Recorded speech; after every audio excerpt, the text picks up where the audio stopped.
Supreme court of Pakistan ने 4 माह में 9 मई से मुतालिक मुकदमात का फैसला करने का हुक्म दे दिया। अदालत ने करार दिया कि इंसदाद दहशतगर्दी अदालतें 4 माह में 9 मई से मुतालिक मुकदमात का फैसला करें और हर 15 दिन की पेशरफ रिपोर्ट मुतालिका चीफ जस्टिस को पेश करें। चीफ जस्टिस याहिया आफरीदी की सरबराही में 3 रुकनी बेंच ने 9 मई मुल्ज़िमान की जमानत मनसूखी की पंजाब हुकूमत की अपीलों पर समाअत की। पंजाब हुकूमत के वकील ने मौक़िफ़ इख्तियार किया कि 3 माह में ट्रायल मुकम्मल कर लेंगे, जिस पर चीफ जस्टिस ने रिमार्क्स दिए 3 नहीं 4 माह में ट्रायल कोर्ट का कार्रवाई मुकम्मल करने का कहेंगे।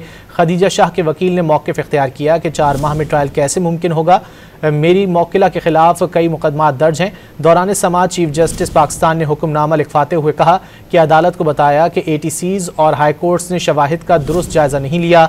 Additional prosecutor general Punjab Wajid Gilani ने बताया कि अब तक 28 गवाहान के बयानात कलमबंद हो चुके।